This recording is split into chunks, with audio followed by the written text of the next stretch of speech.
കണ്ണൂർ ജില്ലയോട് ചേർന്ന് വനപ്രദേശത്ത് പ്രവർത്തിക്കുന്ന മാവോയിസ്റ്റ് കബനി ദളത്തിന്റെ ശക്തി കുറയുന്നു. നിലവിൽ 4 പേർ മാത്രമാണ് മേഖലയിൽ പ്രവർത്തിക്കുന്നത് എന്നാണ് പോലീസിന്റെ നിഗമനം. ജനങ്ങൾക്കിടയിൽ സജീവമാകാൻ സാധിക്കാതെ വന്നതോടെ പ്രവർത്തകർ സംഘടനയിൽ നിന്നകന്നെന്നാണ് പോലീസിന്റെ കണ്ടെത്തൽ. കണ്ണൂർ ജില്ലയുടെ വനാതിർത്തിയോട് ചേർന്ന് പ്രവർത്തിച്ചു വന്ന മാവോയിസ്റ്റ് സംഘത്തിന്റെ അംഗബലം കുറഞ്ഞു വരികയാണെന്നാണ് പോലീസിന് ലഭിച്ച വിവരം. CP മൊയ്തീൻ ഉൾപ്പെടെ 4 പേർ മാത്രമാണ് കബനി ദളത്തിൽ ഇപ്പോൾ സജീവമായുള്ളത്. മലയാളികളായ സോമൻ, മനോജ് എന്നിവരും തമിഴ്നാട് സ്വദേശിയായ സന്തോഷുമാണ് സംഘത്തിലുള്ളതെന്നാണ് പോലീസിന് ലഭിച്ച രഹസ്യവിവരം.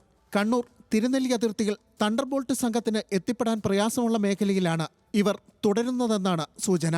കഴിഞ്ഞ 13ഓളം വർഷങ്ങളായി പ്രവർത്തിച്ചിട്ടും ജനങ്ങളിൽ സ്വാധീനമുണ്ടാക്കാൻ സാധിച്ചില്ല എന്നതിനാലാണ് കൂടുതൽ പേർ സംഘടനയിൽ നിന്ന് അകന്നതെന്നാണ് പോലീസിന്റെ നിഗമനം. നേരത്തെ കീഴടങ്ങിയ കാഞ്ഞിരക്കൊല്ലിയിലെ സുരേഷിന്റെ മൊഴിയും ഇത് സാധൂകരിക്കുന്നുണ്ട്.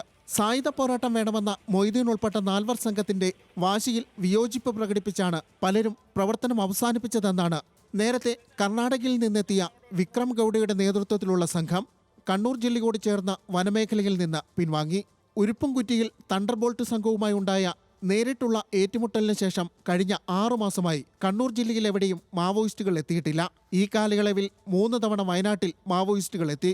ഉരുപ്പംകുറ്റി ഏറ്റുമുട്ടലിൽ കവിത കൊല്ലപ്പെട്ടത് അറിയിക്കാനെത്തിയതിനു പുറമെ അവസാനമായി മാവോയിസ്റ്റ് സാന്നിധ്യം വെളിവായത് വയനാട്ടിലെ കുഴിബോംബ് കണ്ടെത്തിയ സംഭവത്തിലാണ്. ന്യൂസ് മലയാളം, കണ്ണൂർ.